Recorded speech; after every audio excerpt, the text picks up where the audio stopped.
BRS party మొన్న జరిగినటువంటి ఒక టీవీ డిబేట్ లోపల యాంకర్ అంటే ఈ జర్నలిస్టులు అక్కడ ఉన్నటువంటి రిపోర్టర్లు బీఆర్ఎస్ పార్టీ లీడర్లను కొన్ని కఠినపరమైనటువంటి కొన్ని న్యాయపరమైనటువంటి కఠినంగా ఉన్నటువంటి ప్రశ్నలు అడిగితే వాళ్ళ అసహనానికి గురై మొత్తం మేము బీఆర్ఎస్ పార్టీ మీటింగ్ లోపల ఏబిఎన్ ఛానల్ కానీ ఏబిఎన్ రిపోర్టర్లు కానీ బహిష్కరిస్తున్నామని చెప్పి వాళ్ళ ఒక పెద్ద ప్రెస్ నోటు రిలీజ్ చేశారు.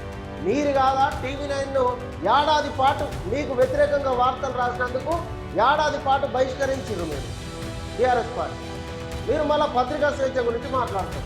వాళ్ళకి పెద్ద ఫరకేం ఉండదు. మీకే వచ్చినటువంటి ఇబ్బంది ఏంటంటే మిమ్మల్ని ప్రశ్నలు అడగద్దు, మీకు నచ్చింది చేసుకుంటూ పోతారు. సెక్రటేరియట్లకు రానియకుండా అసెంబ్లీని టెలికాస్ట్ చేయకుండా మొత్తం కూడా మేమే చూసుకుంటాం, మేము ఇచ్చిందే రాసుకోవాలి, మేము చెప్పిందే చూసుకోవాలన్నట్టు 10 ఏళ్ల కాలంలో మీరు మీడియా మీద ఆంక్షలు విధించలేదా? అక్కడ ఏం మాట్లాడినో ఒక మాట మాట్లాడితే దానికి అసహనానికి గురైపోయారు బీఆర్ఎస్ లీడర్లు అందరూ. బైకాట్ చేస్తున్నామన్నారు. అనే అసహనానికి గురై మాట మాట్లాడితే మీరు ఈ ఛానల్ నుంచి వెళ్ళిపోండి అని చెప్పిండు. దానికి గుంటించుకొని ప్రెస్ నోటు రిలీజ్ చేసి మిమ్మల్ని ప్రశ్నలు అడగద్దు, మీరు నచ్చింది చేసుకుంటాం, మాకు నచ్చింది చేస్తామని చెప్పేసి బీఆర్ఎస్ లీడర్ల కథ ఈ విధంగా ఉన్నది.